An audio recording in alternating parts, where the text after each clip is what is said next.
नमस्कार दोस्तों, ACC preparation के यूट्यूब चैनल में आप सभी का स्वागत है। दोस्तों हम लोग सीटेट दिसंबर 2022 में पर्यावरण अर्थात ईवीएस के बारे में तैयारी कर रहे थे। मैंने आपको बताया था कि ये दो पार्ट में है।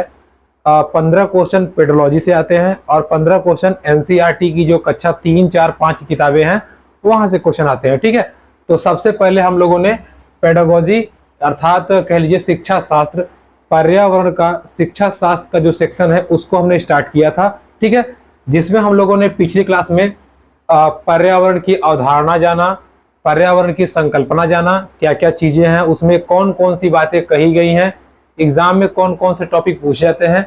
देखिए अभी ऐसे टॉपिक चल रहे हैं जो हो सकता हो आप पढ़ते समय आपको लग रहा हो कि ये क्या पढ़ा रहे हैं, ऐसा एग्जाम में आता है कि नहीं आता। अगर आपके दिमाग में ऐसा आ रहा है तो सबसे पहले आप वीडियो बंद करके पहले आप पेपर डाउनलोड करके देख लीजिएगा। जो आपने पिछली 2 क्लासेस पढ़ी है, पिछले 2 साल का, केवल 2 साल का पेपर निकालिए और जो आपने पिछली 2 क्लासेस पढ़ी हैं उसमें अगर क्वेश्चन ना मिले तो आप आज ही चैनल को अनसब्सक्राइब कर दीजिएगा। ठीक है, और उसको क्वेश्चन को मत देखिएगा, लेकिन 100% आपको क्वेश्चन वो मिलेगा और आप समझ पाएंगे कि हाँ ये सारी चीजें हमको काम की है। ठीक है, इन शॉर्ट कह दें को ऐसा नहीं है कि मैंने आपको कुछ भी पढ़ा दे रहा हूँ, मैंने रिसर्च किया है, 10 साल के पेपर को मैंने देखा है अच्छे से, फिर आपको ये सारी चीजें आपको बता रहा हूँ। ठीक है, तो चलिए उन सब नेगेटिव बातों को नजरअंदाज करते हुए हम लोग अपने इस आज के टॉपिक पे चर्चा करते हैं। देखिए, पर्यावरण की अवधारणा और संकल्पना बताने के बाद मैंने आपको बताया था अब हमारा जो सिलेबस वाइज हम लोग चल रहे हैं, जो तीसरा टॉपिक आता है वो है पर्यावरण का क्षेत्र। देखिए इसमें आज जो क्लास है इसमें ऐसा कुछ नहीं है जो आपको पता नहीं होगा, लेकिन होता क्या है जब एग्जाम में आता है तो सीटेट का ये काम ही है, वो आपको कंफ्यूज कर देगा। जैसे मैंने आपको बताया था कि वो गिलास वाला एग्जांपल कि अगर आधा खाली है तो एक बच्चा कहेगा कि आधा खाली है, दूसरा कहेगा आधा भरा है, तीसरा कहेगा कि पूरा भरा है, आधा हवा से और आधा पानी से। तो यही सीटेट करता है। सीटेट आपके क्वेश्चन को ऐसे घुमा देगा आप कंफ्यूज हो जाएंगे। उन्हीं सब चीजों को अवॉइड करने के लिए या कह लीजिए कि उन चीजों पर हम अपनी पकड़ मजबूत करने के लिए शिक्षा शास्त्र को पकड़ते हैं। शिक्षा शास्त्र कहता ही है कि आपका ये मेंटली आप कितना प्रिपेयर है सीटेट के लिए। ठीक है, तो सीटेट इसलिए आयोग ये शिक्षा शास्त्र रखा है हर एक सब्जेक्ट में। तो आप अगर एक सब्जेक्ट कवर कर रहे हो तो समझ लीजिएगा 60-70% हर सब्जेक्ट में वही पूछता है। ठीक है, तो चलते हैं हम लोग ईवीएस का जो आज का टॉपिक है पर्यावरण के क्षेत्र, उस पर हम लोग चर्चा कर लेते हैं। क्लियर?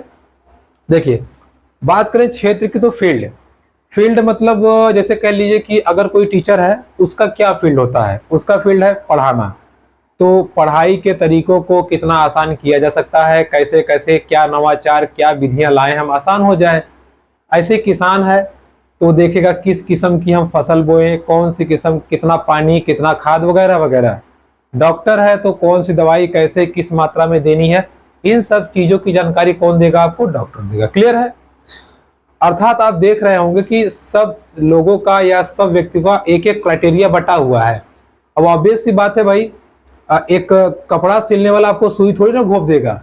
वैसे ही पर्यावरण का एक क्षेत्र है। क्षेत्र मीन्स की कह लीजिए एक आपको दायरा दिया गया है कि यहाँ चीजों को हमें समझना है, बच्चों को समझाना है या उनको बताना है। अभी मैंने आपको पहली क्लास में कहा था अब आप एकदम छोटे बच्चे बन जाइए।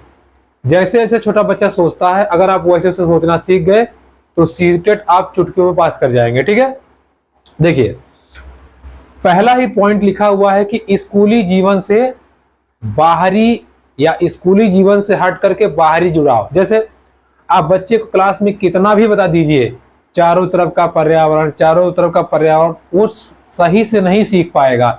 लेकिन अगर आप उसको स्कूल से बाहर ले जा करके कोई जगह दिखाइए, कोई गंदी जगह दिखाइए, अच्छी जगह दिखाइए, उसको घुमाइए, पहाड़ी टूर वगैरह कराइए, तब उसको समझ में आएगा कि अच्छा इनका भी इन्वॉल्वमेंट है हमारे क्या कहते हैं जीवन में। ठीक है, तो बाहरी जुड़ाव पे ये विशेष बल देता है, या कह लीजिए कि इसका पहला जो क्षेत्र है पर्यावरण का जो दायरा है वो बाहरी जुड़ाव से संबंधित है। क्लियर?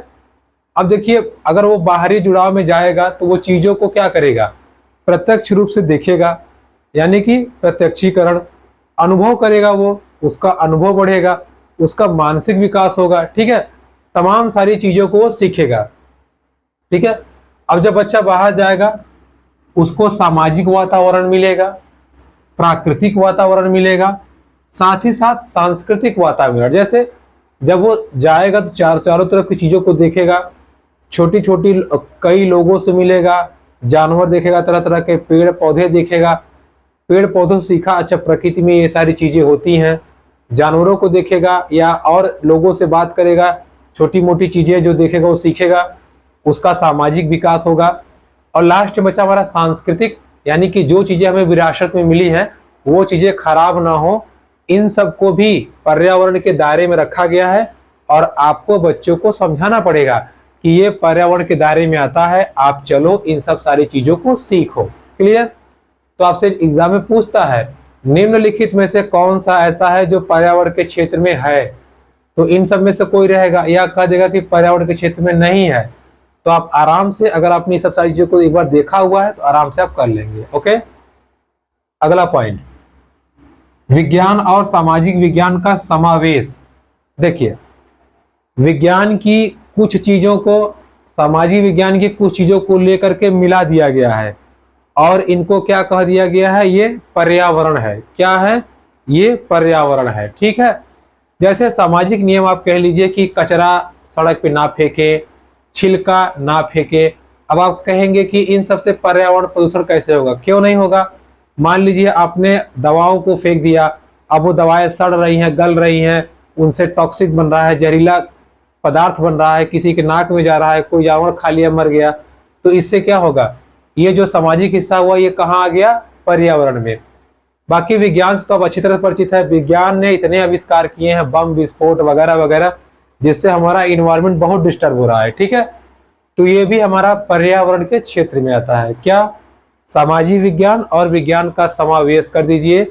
इनको कैसे संचालित करना है, इनके बीच बच्चे की समझ को विकसित करना, और समझ को विकसित करने के साथ साथ अगर कोई समस्या आती है तो बच्चा उसके लिए कैसे प्रिपेयर होगा, क्या उसकी योजनाएं होंगी, ये सारी चीज़ों की आप कह लीजिए कि जो पूरा सिस्टम से या पूरा एक व्यवस्थित रूप से उसको जानकारी प्रदान करना, ताकि उसमें पर्यावरण के प्रति सहानुभूति तथा समझ दोनों विकसित हो। क्लियर? आगे देखिए, लिखा है कि प्राकृतिक आपदा, जैसे प्राकृतिक आपदा हिमपात हो गया, भूस्खलन हो गया, बादल का फटना, सुनामी, ये तमाम चीजें हैं, ये क्यों आती हैं ये बच्चों को बताना। अगर आ गया तो बहुत सारा नुकसान हो जाएगा, जानवर मारे जाएंगे, लोग मारे जाएंगे, वनस्पति, घर, ये सब वगैरह टूट सकते हैं। तो इनके लिए हमारी क्या क्या तैयारी होनी चाहिए, कैसे हम बच सकते हैं, ये सारी जानकारी कहाँ मिलेगी आपको? पर्यावरण के क्षेत्र में मिलेगी। ठीक है, देखिए ये पूरा आपका टॉपिक है, आपको इसको समझना है। आप ये समझ लेंगे तभी हम लोग पेडोलॉजी क्वेश्चन बना पाएंगे। ठीक है, अभी आगे बढ़ते हैं। देखिए, सुरक्षा के बाद में अब जैसे आप मान लीजिए बच्चे को आपने सब कुछ बता दिया। ओके, मान लीजिए किसी कारणवश बच्चा नियम को पालन नहीं कर पा रहा है, या कह लीजिए कि वो पर्यावरण को डिस्टर्ब किए पड़ा है, तो काहे का ज्ञान? ज्ञान पूरा व्यर्थ हो गया ना। इसलिए सबसे जरूरी ये है कि जो भी कानून बनाए गए हैं, जो भी नियम बनाए गए हैं, जैसे आपने देखा होगा पुष्पा मूवी में, क्या वो चंदन की लकड़ी का तस्करी कर रहा है ना, तो एक तरह से वो भी तो पेड़ों को काट रहा है। तो ये भी बताया गया है कि पर्यावरण के जो नियम बनाए गए हैं उन सब का आपको पालन करना भी है, करवाना भी है। लेकिन मान लीजिए अगर कोई नहीं कर रहा है तो उसके खिलाफ कानून बनाए गए हैं, उसको आप यथोचित दंड दिलवा सकते हो, ये आपका अधिकार है। ठीक है, ये आप ध्यान रखे रहिएगा। आगे बढ़े तो जैसे मौसम परिवर्तन का क्या कारण है, जैसे अभी आप देख रहे होंगे पिछले कुछ सालों से न तो सही से बारिश हो रही है, गर्मी प्रचंड पड़ रही है, और न सही से ठंडी पड़ रही है। इसका क्या कारण है? ऐसा क्यों हो रहा है?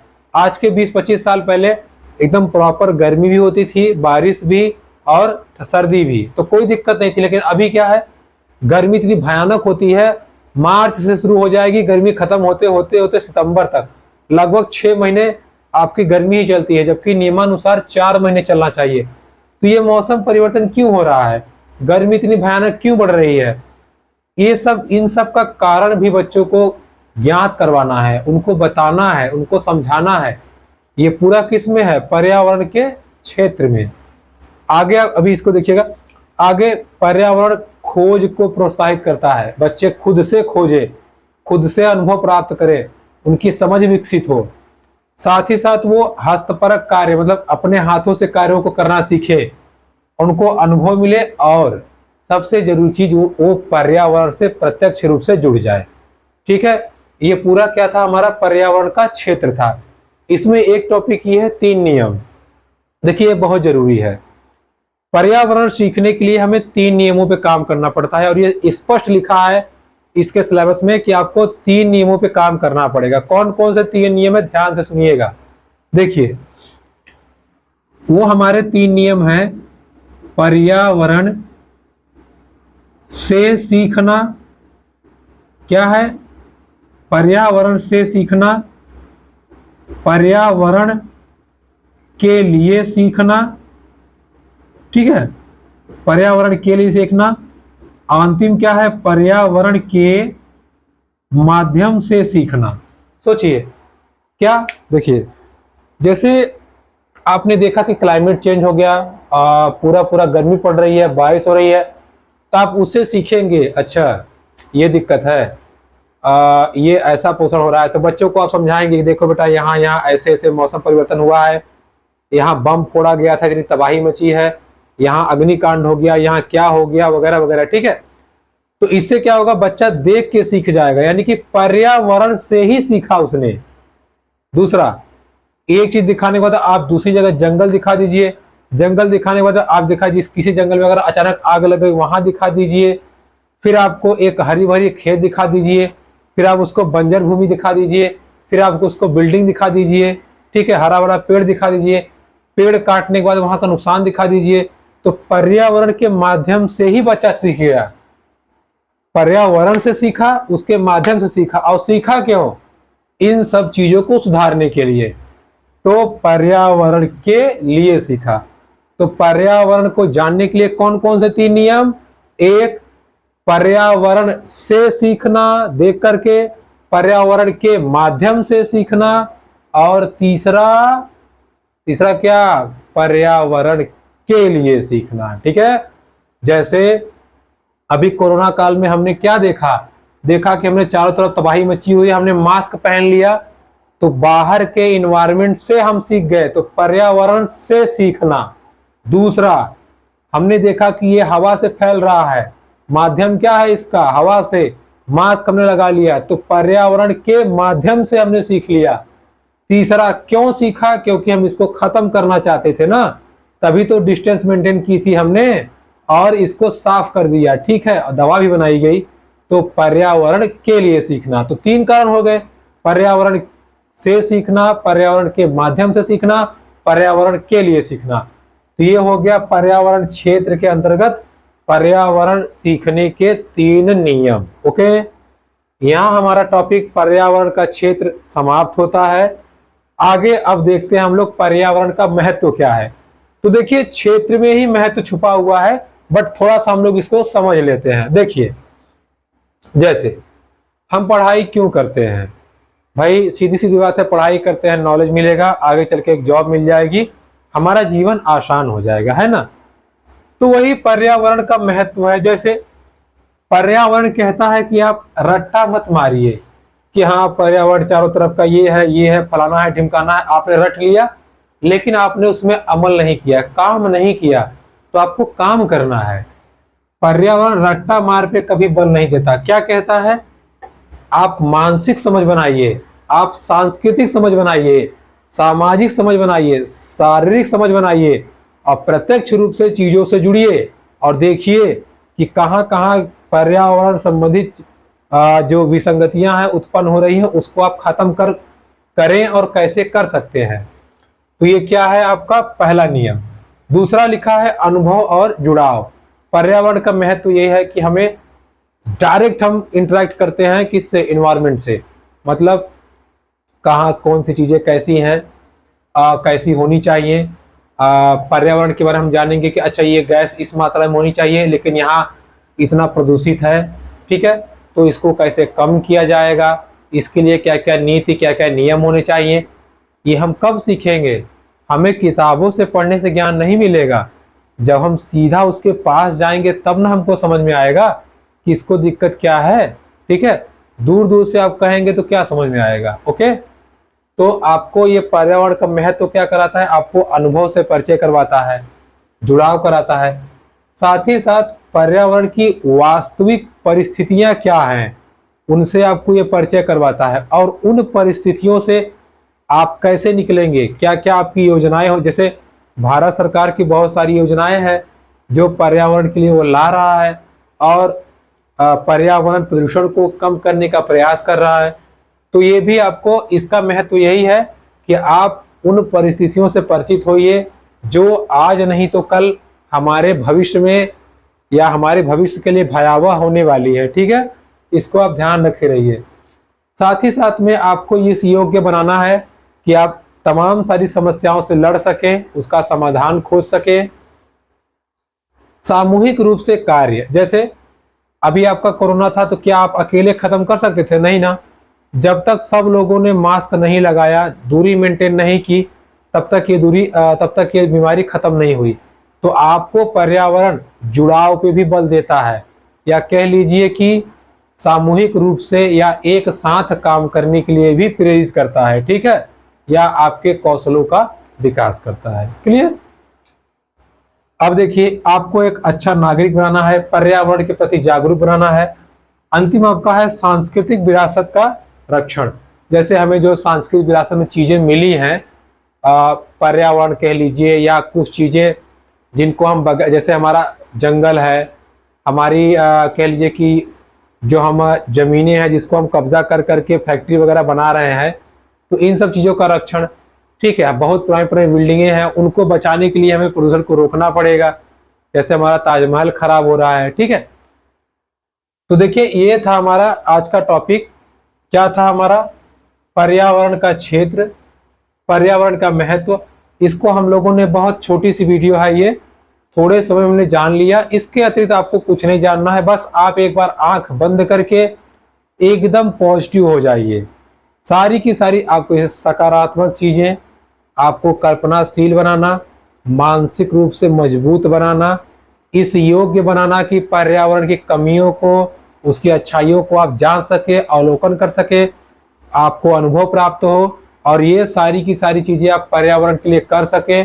कोई समस्या आती है तो उसका हल आप कैसे निकालेंगे, बच्चों को कैसे बताएंगे, ये सारी की सारी चीजें पर्यावरण के क्षेत्र के अंतर्गत आती हैं।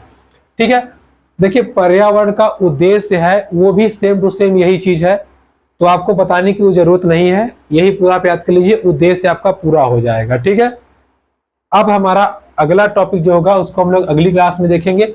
ये आपकी छोटी सी वीडियो थी लेकिन बहुत इंपॉर्टेंट वीडियो है।